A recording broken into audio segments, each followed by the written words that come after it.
And then on the back of the pump, there is, for the high pressure line, there's a sealing washer that's real common. And then there's a suction, there's a little nipple for the suction hose. That O-ring, over time, it does go bad. I'm done laying low, I'm done acting like the enemy ain't made of gold. Solid to the core, I can never play a role. And if she tryna choose, tell her I don't take a rose. Know the hit, make her fall in love and take a soul. Yeah, check the body count, but I ain't saving bones. This a favorite song. These are real bad about the steering rack leaking on this. And we got a brand new Lexus steering rack, a new one, not a reman. And then on the back of the pump, there is, for the high pressure line, there's a sealing washer that's real common. And then there's a suction, there's a little nipple for the suction hose. That O-ring, over time, it does go bad. It just dry rots or just shrinks down and it's not pliable. So he did that. And then on these window regulators, they wear down. So we're gonna do window regulators on this also, front and right. I think that's all we're doing to it, I believe. Rack and pinion, resealing the pump on the back, window regulators. Anything else? That's it. Okay. We're waiting on exhaust studs and gaskets right now. Could you tell me what number that is? 912. 9? Yep. So on that one, we finish up. Great vehicle. We highly recommend the RX 350. If you can get these things pretty reasonably priced, great vehicle. I cannot stress these things are tanks. Everything goes wrong with something. Yes, she's putting money into it, but very reliable vehicle. Highly recommend it over the new stuff out there. So, you got any power steering fluid, Kevin? Yeah. You do? Yeah. Where's it at? Oh, I need it right here. What'd you do, Kevin? What'd you do? Huh? Okay. You gonna be all right, bud? Okay.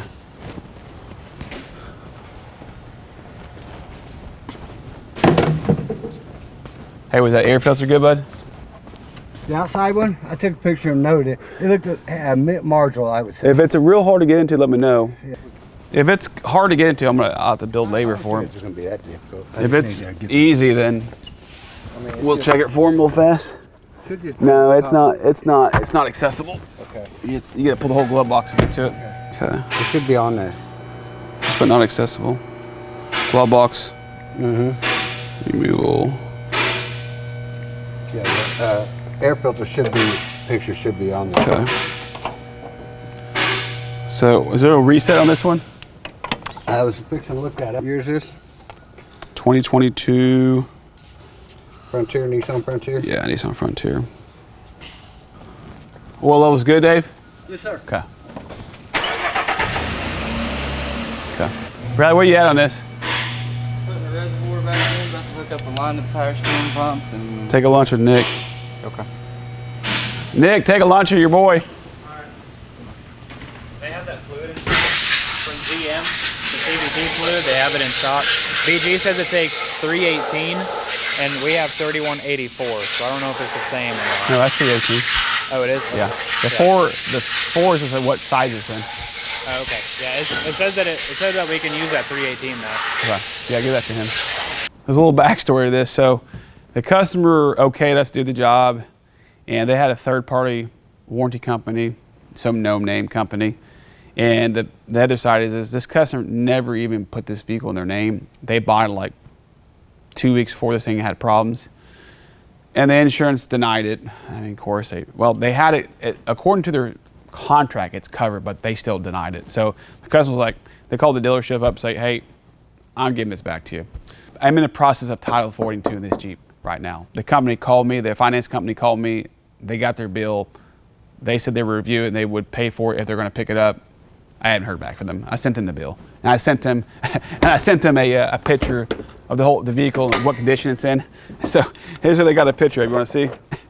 I'm like, yeah, they're probably like, keep it probably. Probably what's gonna happen. I'm probably gonna get this Jeep.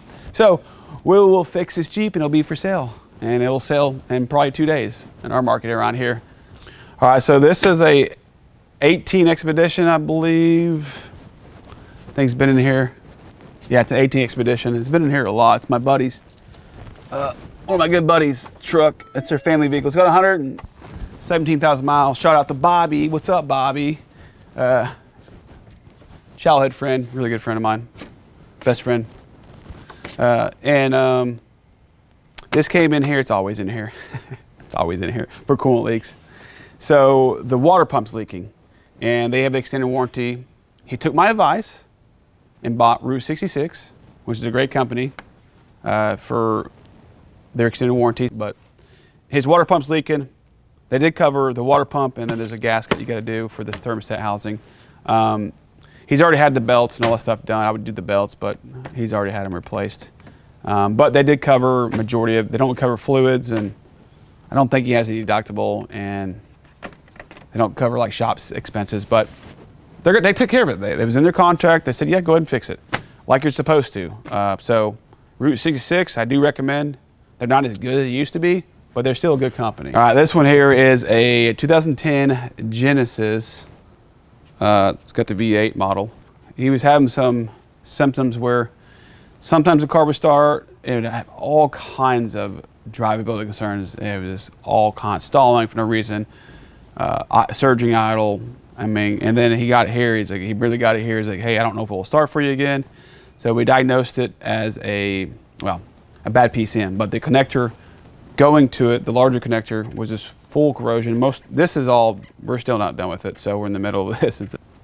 I couldn't depin it and pin it. This connector was so full of corrosion, most of the terminals on the PCM and the terminals on the wiring were gone. So I had to get another connector, and of course he's butt connecting these all back together one by one. And then we got to revend the immobilizer, and then this thing will run and start. We're pretty much at that point. My guy's at lunch right now, so this will be done after that. All right, figured I'd show you kind of what we do in the automotive industry on recovery, charge the system, evacuate it, recover it, all that kind of stuff. So the recover is pull it out, evacuate it is the vacuum part of it, and charge it is putting refrigerant back in. So you only do that if you're doing a repair and it requires you to pull the refrigerant out. Most of the time, what we do is usually a compressor goes down or something leaks. So sometimes the system's empty. We replace that component, put some oil in there, evacuate it, and then make sure it holds, there's no leaks, then we charge it.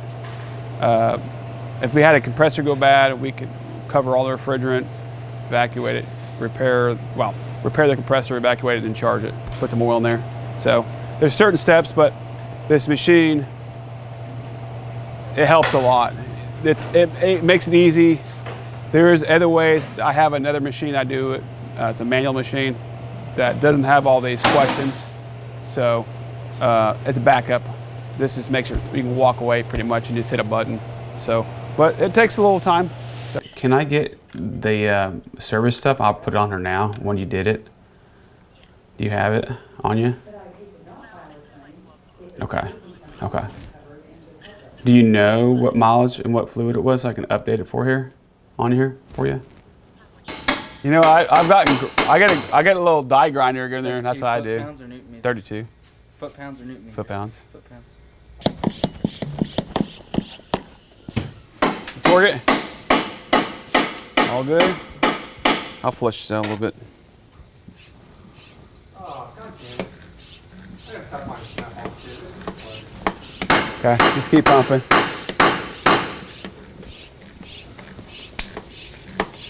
I need to put it in that BG machine.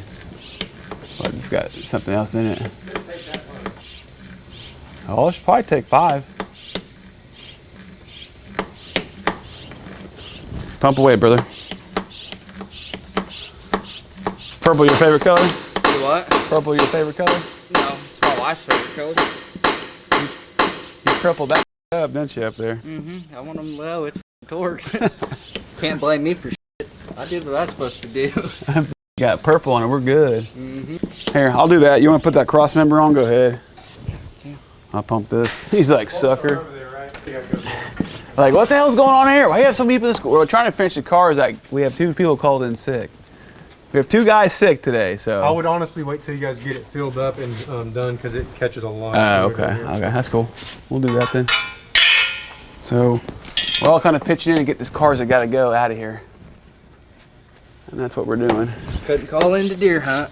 Yeah, Bradley, if it had it his way, he'd be out today. Yeah, I tried. I told him, hell no. I tried. I shut him down.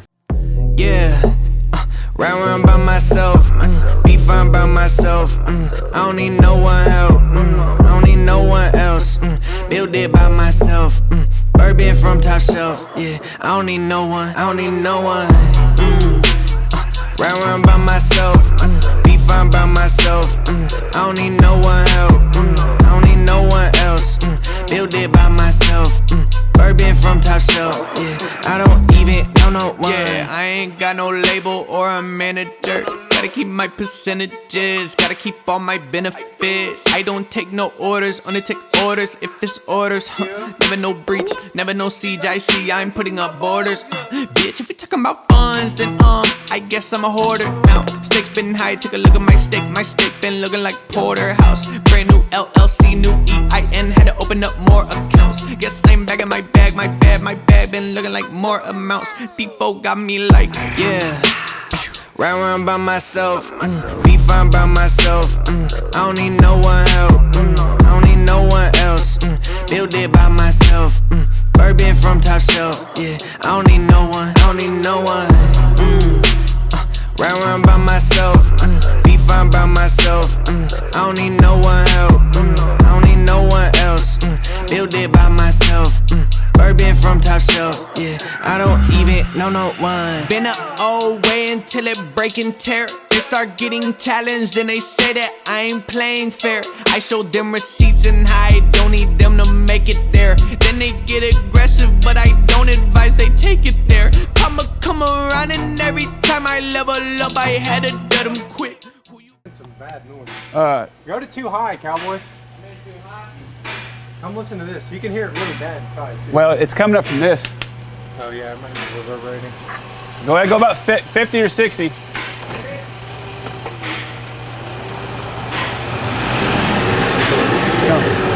Right here.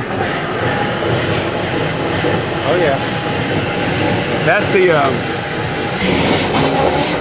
that? Opinion? Huh? That's opinion? It's coming out of this diff. Yeah.